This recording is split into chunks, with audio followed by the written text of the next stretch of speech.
I'm Hank, 73 years old, and I've spent most of my life with salt in my hair and sawdust on my hands.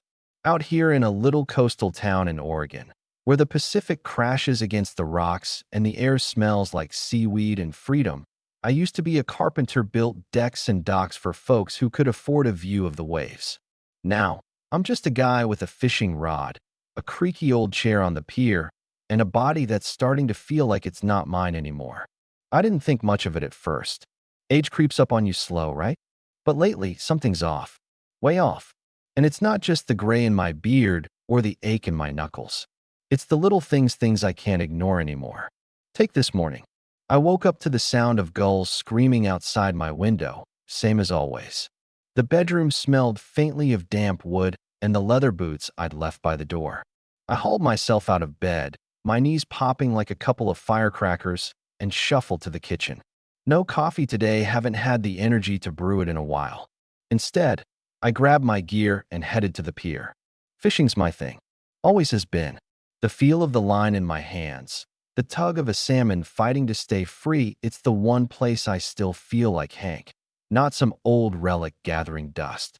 But as I stood there, the wind whipping my jacket, I started coughing. Not a big deal, just a dry hack that's been hanging around for weeks. I figured it's the cold air, the salt, maybe a bug I picked up somewhere. I shook it off, cast my line, and waited. That's when I noticed the cut on my hand, a little nick from my carving knife a few days back, when I was whittling a lure out of cedar. It's small, barely a scratch, but it's red and raw, not healing like it should. I stared at it, the blood crusted around the edges, and felt a twinge in my gut. "Come on, Hank," I muttered. "You're tougher than that." The fish weren't biting much, but I stayed out there, stubborn as ever. My legs felt heavy, though like I'd been hauling lumber all day, even though I'd just walked the 50 yards from my house. Tired doesn't cover it. This was bone deep, a kind of exhaustion that made me want to sit down and not get back up. I chalked it up to a bad night's sleep, but it's been like this for months. I coughed again, harder this time, the sound bouncing off the water. A couple of guys down the pier glanced over, but I waved them off with a grin. Still kicking, I called. They laughed. I didn't. Then came the moment that shook me. I finally hooked something, a good one, maybe a 10-pounder. I reeled it in, slow and steady, feeling that old thrill spark in my chest. The salmon broke the surface, silver scales flashing in the morning light, and I hooped like a kid. I grabbed it, unhooked it, and held it up to admire. And then nothing. My mind went blank. What was it called? I'd caught 1,000 of these in my life, bragged about them at the bar, cooked them for my daughter, taught my grandson Tommy every trick I knew. But the name? Gone. I stood there, fish in my hands, the cold scales slippery against my skin, and I couldn't remember what the hell it was. Trout? No. Cod? Wrong. My throat tightened. Salmon, I whispered finally, forcing it out like I was prying open a rusted lock. Salmon. How could I forget that? I tossed it back, hands shaking not from the cold, but from something else. I sat down on my chair, the wood groaning under me, and stared at the waves. That's when I noticed something else. My water bottle was empty. I hadn't had a sip all morning, and when I thought about it, I couldn't remember the last time I drank anything that wasn't beer or a splash of milk in my cereal. My mouth felt dry, my head fuzzy. And then there was the bathroom stop before I left the house. The water in the bowl looked off. Cloudy, almost. I'd shrugged it off, old pipes, right? But now it nagged at me. I rubbed my face, trying to shake the fog. Maybe I was coming down with something. That fever I'd had on and off for weeks, nothing major. Just a low burn that made me sweat under my flannel could be the culprit. I'd ignored it. Same as the cough. Same as the cut. Same as the tiredness. Old guys get sick, don't they? It's normal. Except it didn't feel normal anymore. It felt like my body was whispering something I didn't want to hear. I've always been a tough son of a gun. Built my house with my own hands. Fished through storms that sent smarter men running. But standing there on that pier, the wind cutting through me, I felt small. Weak. Like the ocean could swallow me up and no one would notice. I thought about Tommy, 8 years old, all freckles and questions asking me to take him fishing next weekend. What if I couldn't? What if this wasn't just a rough patch, but something bigger, something final? I didn't know it then, but those little things, the cough that wouldn't quit, the cut that wouldn't heal, the fever that lingered, the exhaustion, the cloudy piss, the memory slips weren't just annoyances. They were signs. 6 subtle signs, straight out of the playbook of places like the CDC and Mayo Clinic, screaming that infections were eating me alive. After 70, your body doesn't fight like it used to. Your immune system's a rusty old truck, and mine? It was breaking down. Studies say these quiet infections, lungs, skin, urinary tract, brain can hint at your final year if you let them fester. I didn't know that yet. All I knew was the pit in my stomach and the salmon I'd forgotten. I packed up my gear, the rod heavier than it should have been, and trudged back home. The pier stretched out behind me, empty now, the gulls circling like they knew something I didn't. I coughed again, a deep rattle that made my chest ache, and wiped my sweaty brow. Just a cold, I told myself, but the words tasted like a lie. I'd been telling myself that for too long, brushing off the signs, pretending I was still the Hank who could outlast a gale. But as I climbed the steps to my porch, the boards creaking under my boots, I couldn't shake it. Something was wrong. Really wrong. I dropped into my armchair, the one with the stuffing spilling out, and stared at the wall. The room smelled of salt and old wood, a comfort once, but now it felt like a trap. My hand throbbed where that cut sat, red and angry. My head swam, not just from the fever, but from the realization creeping in. I wasn't invincible. Not anymore. And those little things I'd ignored? They were piling up, louder every day. Here's the kicker. I didn't see it coming. Not until that fish slipped my mind and left me standing there like a fool. Now, I'm wondering how many of you out there are doing the same? Brushing off a cough, a scratch, a tired day, thinking it's nothing? After 70, those nothings can turn into everything. I didn't know what was waiting for me, but I was about to find out. And you? Take a hard look. What's your body trying to tell you that you're not hearing? Because trust me, out here on this pier, with the waves crashing and my hands shaking, I'm starting to think I should have listened sooner. After that morning on the pier standing there like an idiot, the name of a salmon slipping through my fingers like wet sand, I couldn't shake the chill that settled in. It wasn't just the Oregon wind slicing through my jacket or the gray waves pounding the rocks below. It was deeper, gnawing at me. That cough, dry and relentless, clawing my chest for weeks. The cut on my hand, a ragged little bastard that refused to heal. The tiredness dragging me down like I'd been hauling nets all day instead of just sitting there. I kept telling myself it was nothing, old age, a rough spell, but the excuse was wearing thin, and I knew it. Tommy, my grandson, was the one who finally cracked me open. He showed up that Saturday, 8 years old and buzzing, his fishing rod swinging like a trophy. "Pier time, Grandpa," he hollered, grinning wide enough to light up the glow. I couldn't say no, not to that kid, not to those freckles that still see me as some kind of legend. So we went. The air hit us hard, seaweed and diesel, the pier swaying under our boots. I cast my line, showed him how to watch the bobber, same old routine. But then I started talking, spinning a yarn about a monster catch from years back. "Biggest one I ever landed," I said, and then it happened again. The words evaporated. It was I fumbled, grasping at nothing. Tommy tilted his head. "Salmon, Grandpa?" I nodded, throat tight. "Yeah, salmon." He didn't push it, but I caught the flicker in his eyes, worry, plain as the daylight fading fast. We trudged back, the wind chasing us off the pier, and that's when he hit me with it. "You got lost yesterday, didn't you?" My boots scraped the gravel, stopping dead. He was right. The day before, I'd wandered off the pier for a breather, just a quick stretch, and ended up 2 streets over, staring at shingled houses like I'd washed up on some foreign shore. I'd laughed it off, found my way back, but Tommy'd heard me muttering about it. "You need a doctor," he said, his voice small but steady. "You're different lately." Different? That cut deep. I wanted to shrug it off, tell him I was fine, that old guys get a little scrambled sometimes.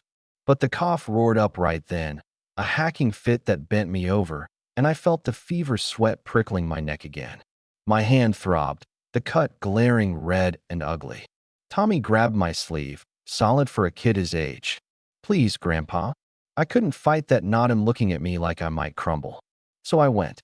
Dr. Ellis's office stank of bleach and stale coffee, the kind of place that makes you feel worse just stepping inside. He's a wiry guy, glasses too big for his face, but he doesn't mess around. "How long's that cough been sticking, Hank?" he asked. "Weeks," I muttered. "Maybe a month." He frowned. "And that cut?" I flexed my hand. "Few days. Ain't healing." He checked my temp, low-grade fever. He called it, then dug in. "Tired a lot." P looked funny. "Mind slipping?" I nodded, grudgingly. Tommy's tip about the confusion sealing the deal. His face tightened. "This isn't good." He leaned in, voice low. "You've got 6 red flags here. After 70, these aren't just quirks, they're warnings." I squinted. "Warnings of what?" "Infections," he said, flat. "The kind that can hint at your final year if you don't move." My stomach sank. He broke it down. "One, the cough? Could be a lung infection brewing. American Lung Association's seen it plenty. 2, cut not healing. Immune system shot, says the NIH. 3, fever hanging on. Chronic infection, Mayo Clinic's call. For exhaustion?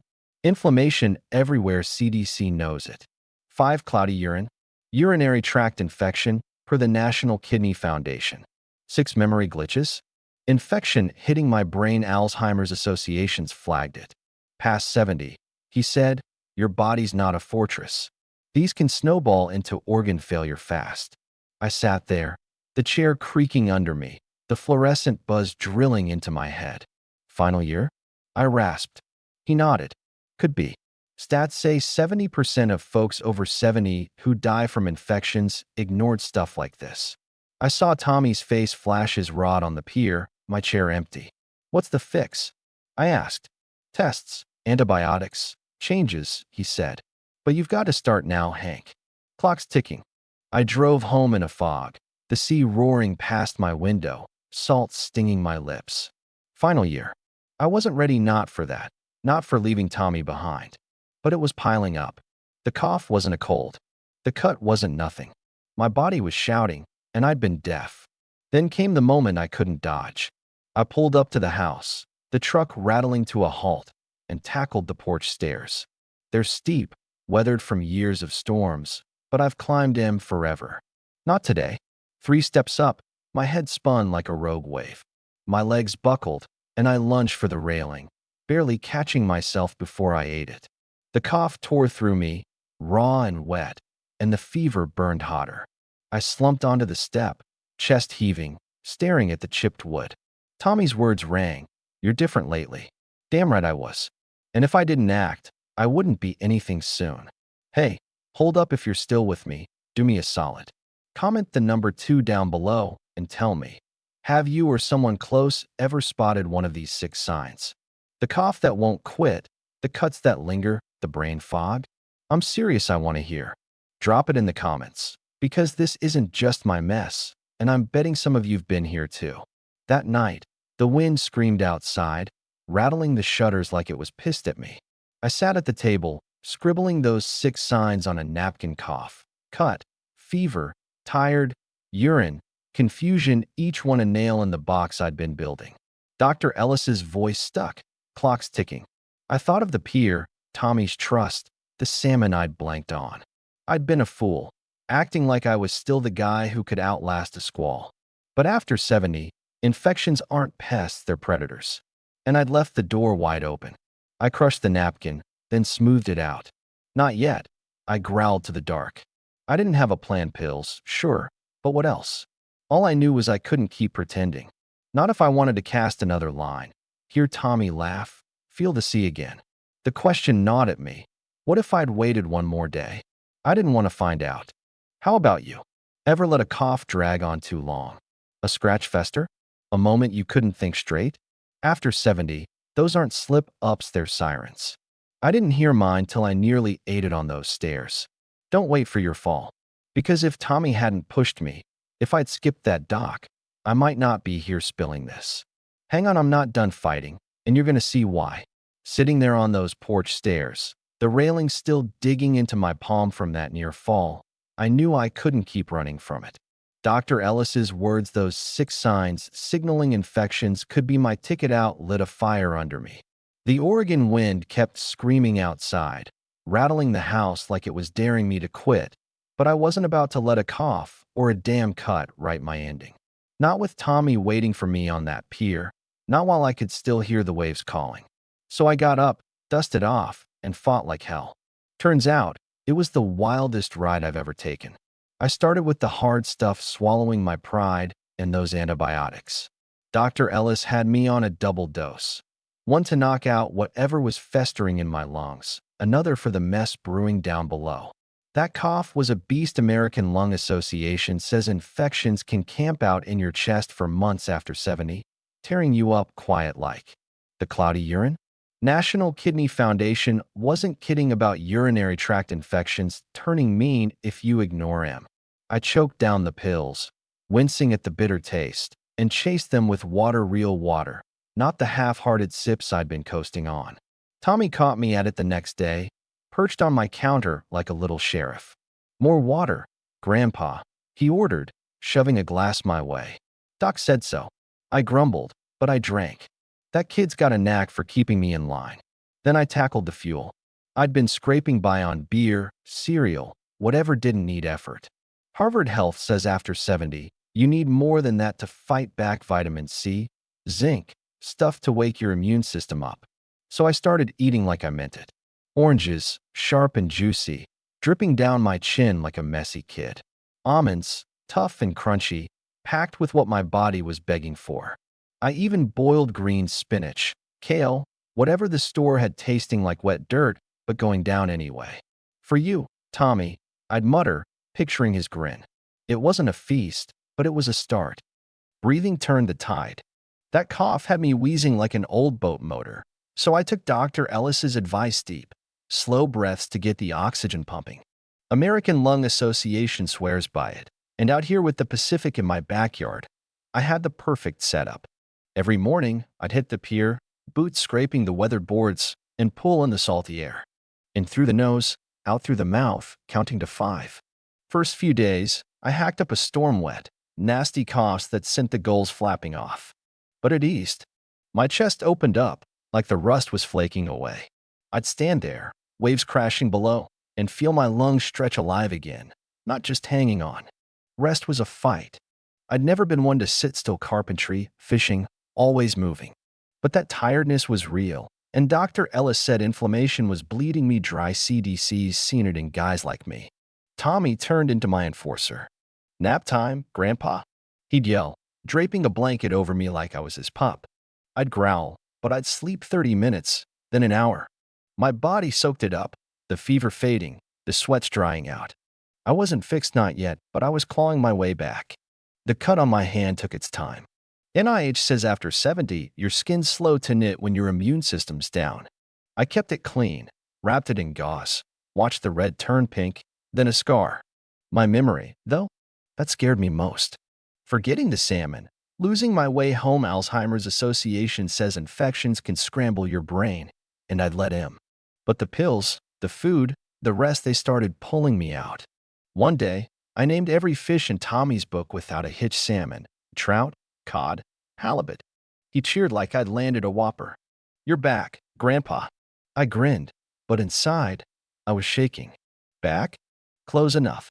Then came the day that sealed it: 8 months since I'd stared down that napkin of doom. Antibiotics done, water a habit, 2 liters, lemon spiked in, food steady, breath steep, naps regular. The cough was a ghost now, a tickle at worst. The cut? A faint line. The fever, the fog, the heaviness gone. I felt solid. Not 50 again, but not falling apart either. Tommy rolled in that morning, rod swinging. "Let's catch a big one," he said. I grabbed my gear, and we hit the pier. The sea was alive that day, waves tossing foam, wind tugging my cap. I cast my line, felt the pull fast. A fighter. I reeled, slow and strong, arms steady where they'd once shook. The fish broke the water: a salmon, fat and silver, thrashing like it knew I'd won. I hauled it up, 12 pounds easy, and let out a yell that echoed over the rocks. Tommy went wild, hopping like a lunatic. "Biggest yet, Grandpa." I held it high, scales blazing in the sun, and nailed it. Salmon. No stumble, no blank, just me. That fish, and Tommy's pride lighting up the coast. I stood there, boots planted on the pier, wind ripping at my hair gray now, but wild. My chest heaved, not from breaking, but from living. Tears hit me then, salty as the sea, and I didn't hide them. Tommy tackled my legs, laughing, and I dropped to one knee, hugging him tight. We did it. Kid, I said, voice rough. He didn't get the full weight, but he nodded. I'd beaten the infections, the signs, the clock Dr. Ellis said was running out. 8 months, and I wasn't just here, I was me again. Later, I sat on my porch, the sun dipping low, gilding the waves. I scratched out a list on an old bait receipt, 6 signs to watch. Cough that lingers, cuts that won't heal, fever that sticks, tiredness that drags, urine that's off, confusion that creeps. I stuck it to the fridge, a battle scar. Then I added another 6 fixes. Pills if they're needed, water every day, food that fights, deep breaths, real rest, family to hold you up. Tommy's my rock, but I'm the one who's got to stay. I think back to those stairs, the fall I dodged, the end I could have hit. After 70, infections aren't a tap on the shoulder, they're a knife at your throat. CDC, Mayo, the big shots all say it. Ignore the signs, and you're betting on your last year. I nearly did. But I listened late, but in time, and I'm standing tall. Stronger, clearer, alive. Here's the deal. You don't need your own stairs. Those 6 signs. They're quiet coughing in the dark, a cut that festers, a day your mind blanks. After 70, they're not aging, their alerts. I missed mine till Tommy hauled me back, till the pier almost slipped away.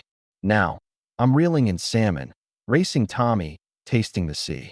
It's not done for me, and it's not for you. So what's your play? Look hard, cough too long. Cut not fading. Fog in your head. Don't wait. Grab water, call a doc. Eat real, start anywhere. I didn't just beat infections, I beat giving up. You can too.